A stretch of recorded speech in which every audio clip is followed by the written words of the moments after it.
Jadi ini adalah di pola hidup ya. Atau sebaliknya lelakinya dia lebih energik, dia lebih tipenya lebih panas, suka dolan-dolan, main-main di sana. Istri harus bisa mengimbanginya dan memahami itu. Insya Allah kalau sering keluar ini dan itu ya dia akan memahami. Yang penting didiskusikan komunikasi, ya kan? Lah gimana bang?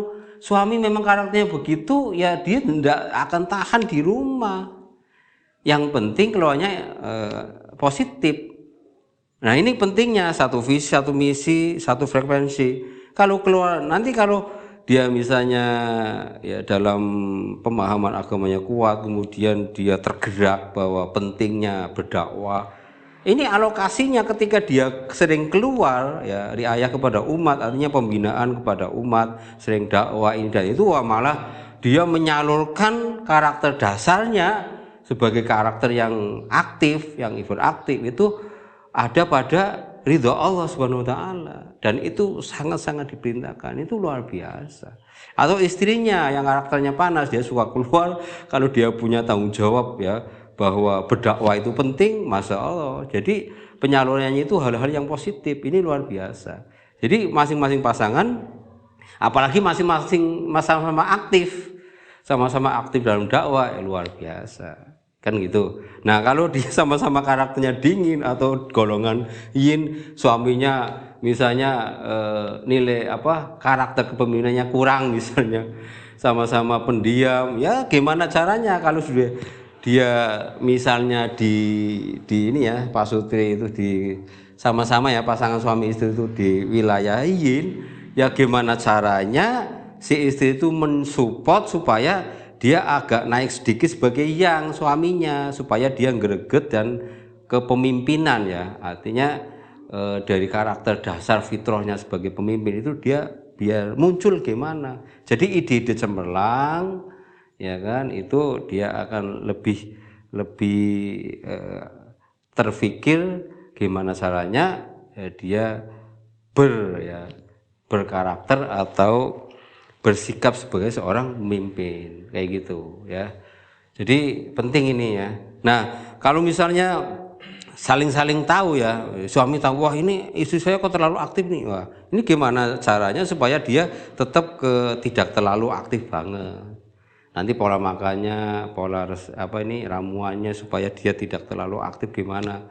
Nah itu pentingnya kita mengetahui, suami memahami pola-pola diagnosa ini sehingga tahu betul dominannya mana, pasangannya itu karakternya bagaimana. Jadi akan terjalin sebuah ini roda keluarga yang nanti saling mengisi dan saling memenuhinya dan menutup kekurangan masing-masing. Nah ini pola hidup ya, jadi pola hidup itu memahami bagaimana dia karakter panas, karakter dingin dan seterusnya itu ya. Ini kaidah alam ya. Ya, hukum keseimbangan itu begitu. Itu jadi fitrahnya itu begitu, antara panas dan dingin, dan ketika dia berkarakternya itu masuk ke dalam diri manusia itu sendiri, ya itu jadi nanti bisa akan terlihat. Kemudian pola asupannya juga harus mengimbanginya. Jadi kalau seorang istri, seorang wanita, perempuan itu dia memang karakter dasarnya itu sebagai yin, ya kan, sebagai yin. Nah, maka bagaimana polanya ini? Jangan sampai unsur air dikasih air, dingin dikasih dingin. Maka nanti kalau dingin dengan dingin ya nanti melepak. Air kasih air tambah melepak, nanti kelebihan cairan. Nah, bisa kayak gitu. Jadi bagi suami, kalau karakter istrinya itu memang dia dominan dingin, maka gimana pola asupannya itu, belanja-belanjanya, ya kan, namanya pola makan kan. Maka dia lebih dominan di kulkasnya itu menyimpan makanan-makanan yang sifatnya panas dan menghangatkan. Contoh misalnya dari hewani, kerang-kerangan lah, seafood, ikan, daging ayam kampung, terus daging kambing dan seterusnya. Nah itu lebih dominan. Nanti untuk sayur-mayurnya itu ya dia durasinya lebih kecil gitu. Jadi kuantitinya lebih kecil. Ini pola asupan. Ya, jadi nanti memahami dua-duanya. Kalau sedang-sedang semua sih alhamdulillah ya. Artinya dia di angka tengah, berarti nanti belanjanya yang hewani dengan nabati itu ya seimbang, enggak masalah. Kayak gitu ya. Jadi ini pentingnya memahami daripada pola asupan. Nah, kemudian pola peresepan juga tinggal ditempatkan pada diagram ini gitu. Kalau dia lebih dominan panas, ya tinggal gimana untuk mencapai ke normal. Berarti dikurangi panasnya. Kalau panas keringnya diatasi ya, dikasih yang lembab dingin supaya dia di angka normal. Yang panas lembab dikurangi juga sampai ke angka normal. Dan ketika di sini di bawah normal ini dingin kering, dingin lembab, dan lembab itu juga harus dinaikkan. Kalau lembab dia murni dibersihkan aja. Lembabnya, ketebalan selaput lidahnya ya diatasi, dibersihkan aja itu. Itu kalau lembab ya itu. Karena dia garisnya masih garis lurus di tengah. Ya kan, kalau sudah lembab, pucat, kalau sudah selaput tebel dan lebih pucat lagi lidahnya ya berarti di bawah ini ya dua itu. Lembabnya diatasi, dinginnya juga diatasi. Nah itu ya. Nah, di sini nanti yang murni panas itu ya intinya adalah dia lidahnya itu semakin merah ya, merah kuat lah di situ. Ya kalau kita bicara hukum keseimbangan ini bisa ya nanti kita mengamati semua yang bisa diamati itu bisa ditempatkan. Biasanya wajahnya itu merah, bagus, bibirnya merah, lidahnya merah, tambah selaput. Kalau sedikit selaput ya berarti dia dominan ke karakter panas kayak gitu. Nah, ini nanti PR buat seorang terapis yang fokus ke pasutri ini. Itu juga harus memahami tentang diagnosa ya, diagnosa. 4 cara pemeriksaan itu di pohon ilmu sudah saya jelaskan, pentingnya analisa, diagnosa, 8 kaidah diagnosa dan memahami peta penyakit, sindrom ya, baik gabungan maupun disharmonisasi itu penting untuk nanti mengerucut kepada suatu kesimpulan. Nah, itu bisa. Ini penting sekali bagi seorang terapis yang fokus di khusus penanganan pasutri ya, itu PR ya buat yang belum belajar itu kejarlah pelatihan-pelatihan yang mengarah kepada diagnosa.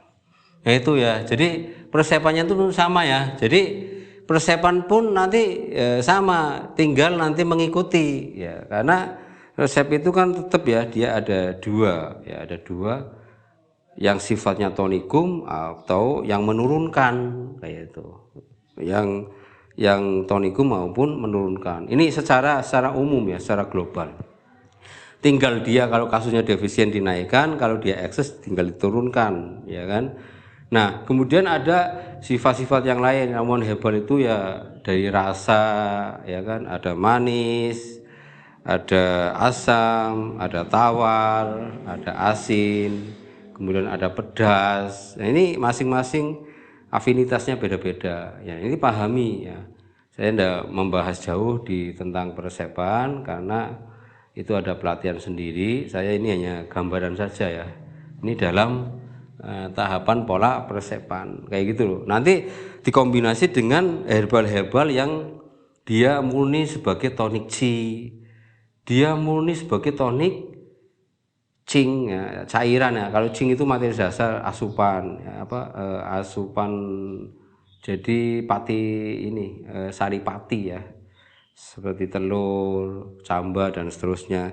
Kalau dia cairan berarti tonik yin. Itu pembagian ininya nanti dikaitkan dengan 5 rasa itu nanti nyambung insya Allah. Kemudian ada yang dia pembuang panas, kemudian pembersih racun, pembuang panas, pembersih api, pembuang panas, membersihkan lembab, pembuang panas, membersihkan dahak. Itu ada masing-masing kelompoknya, itu unik itu kalau persepan. Tinggal nanti betul-betul dalam suatu kesimpulan itu ada di mana ini karakter suaminya, di mana karakter istrinya, di mana karakternya pasiennya, di mana yang dia datang ke tempat terapi yang berkonsultasi ya, itu digambarkan seperti ini, nanti posisinya di mana diterangkan. Insya Allah dia akan mudeng dan akan puas insya Allah ya.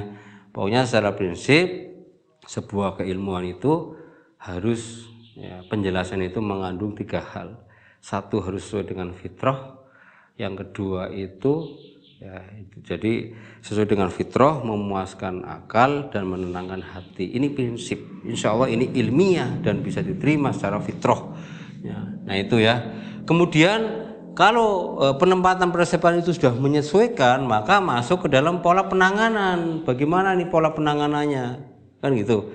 Jadi pola penanganan itu menyesuaikan dengan sindrom dasarnya apa, itu yang penting. Baru kalau panas tinggal didinginkan, kalau kering tinggal dilembabkan, atau campuran keduanya, antara panas lembab, panas kering, kering, dingin, lembab.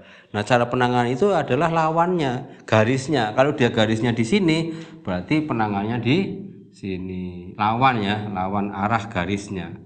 Kalau di bawah berarti yang naikkan ke atas. Misalnya dia dingin, berarti energinya di bawah. Kurangi unsur air, naikkan energinya ke atas. Itu. Kalau dia terlalu atas, didinginkan supaya dia ke angka normal. Itu. Kalau kering, lembab, itu ya sebaliknya. Kalau kering dilembabkan, lembab dikeringkan untuk di tengah, di posisi garis normal. Itu cara penanganan. Jadi menyesuaikan saja, kan gitu. Kemudian, nah, bagaimana pola solusi dan tindakannya? Ya udah. Kalau nanti masuk ke dalam diagram ini bisa penempatannya macam-macam ini. Kita bicara apa? Misalnya karakter panas dingin, ya udah lihat. Kita bicara masalah tadi asupan, ya. Berarti makanan-makanan yang memang harus didominankan, ya kan? Nah, itu nanti ditempatkan, tinggal ditempatkan. Ini namanya pola solusi dan tindakan. Jika dia banyak dahak, selaputnya tebal, berair dan lengket misalnya, maka bagaimana menyelesaikan, ya kan? Itu pembuang lembabnya, baik lembab pekat maupun lembab dahak pekat maupun dahak encer. Itu tinggal nanti menyesuaikan aja. Ini pola tindakan. Jadi pola solusinya itu adalah sebuah tindakan itu. Nah itu kalau sebutan masalah makanan atau asupan yang masuk. Kalau nanti pola solusi di tindakan itu nanti ada hubungannya dengan masalah alat gerak, otot, urat, ya, jaringan yang lain, sendi, kemudian tulang belulang, struktur tulang belulang, ya kan? Itu semua yang hubungannya dengan alat gerak, nanti ada alur energi ya, jalur energi darah dan cairan itu adalah istilahnya meridian.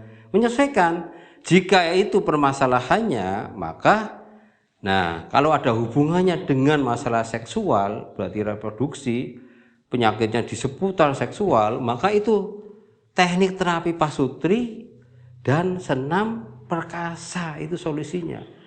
Jadi teknik terapi pasutri yang ada hubungannya dengan alat gerak itu ada senam perkasa, bisa pijat memijat, nanti berbagai macam. Kalau dia refleksi ya diambil tentang titik-titik yang mengarah tentang reproduksi. Kalau dia memang seputar masalah reproduksi, ya kan? Kalau tentang reproduksi kan coba keluhan pada perempuan itu misalnya dia keputihan, misalnya dia ada kista, ada miom, rahimnya itu tidak di posisi yang normal, ya kan, agak geser, agak turun, atau dia lebih sempit ke kanan ke kiri, atau tubuh palupinya atau menstruasinya itu nyeri, atau dia misalnya keputihannya itu ada pekat, ada bening, ya kan, atau gatal di area vagina dan seterusnya. Lelaki itu misalnya impoten, ejakulasi dini, lemah syahwat, kemudian alat reproduksinya lembek dan seterusnya. Nah itu dipahami dulu, nanti nama itu muncul dan penyebabnya apa, akan masalahnya apa, baru nanti penanganannya menyesuaikan, namanya terapi pasutri kan. Kalau ada hubungannya dengan herbal ya nanti bagaimana memilih herbal yang sesuai berdasarkan diagnosa dan analisanya. Kalau pola makan ya, tentang nutrisi nanti nutrisi menyesuaikan. Kalau psikisnya berarti bagaimana menyelesaikan psikis itu. Kalau ada pengendapan misalnya makan tidak tercerna, dia ngendap jadi kembung, makan sedikit langsung penuh perutnya dan seterusnya, maka kasih herbal pembersih, pencahar supaya BAB-nya lancar, pembersih kolon dan seterusnya. Itu semua adalah menyesuaikannya untuk menyesuaikan itu. Nah, itu jadi ini penting sekali ya, ini terapi pasutri ya. Kalau masalah ada kaitannya dengan zona refleksi, di refleksi. Kalau ada meridian, nanti di meridian. Nanti kombinasi dengan ini menstimulasi meridian, nanti dengan senamnya. Bisa gabungan akupressor, akupunktur. Nanti kalau struktur tulang belakang itu ada masalah, kita bisa pakai Yumeho, Clark Method, kemudian bisa pakai kiropraksi dan seterusnya. Itu semua menyesuaikannya. Jadi pola solusi atau tindakan ini menyesuaikan sindrom dasarnya apa, apakah dia permukaan, misalnya disebabkan oleh cuaca, ya kan, patogen angin dan seterusnya, selesaikan dengan herbal kah, atau dengan dia olahraga atau sauna dan seterusnya. Kemudian kalau dia masalah asupan organ internal, maka menyesuaikan pola makannya, apa yang dihindari, apa yang ditekankan di situ, sama menyesuaikan dengan resepnya berdasarkan sindrom dasarnya tadi. Kalau alat gerak jaringan nanti bisa dengan senam perkasa, atau kalau ada stagnasi baik darah, cairan, energi dan seterusnya, itu semua harus diure dengan teknik-teknik terapi yang sesuai. Itu caranya insya Allah ya. Jadi dalam semua kasus ini bisa masuk dalam diagram kaidah hukum keseimbangan. Tinggal menyesuaikan apa kasusnya, akar masalahnya apa, kemudian bagaimana tindakan terapinya. Maka pentingnya analisa dan diagnosa itu wajib dipelajari bagi seorang terapis yang fokus ke pasutri, atau yang suami istri juga jangan sungkan-sungkan belajar ini, karena pengobatannya juga butuh untuk dirinya sendiri menyelesaikan kasus untuk pasutrinya.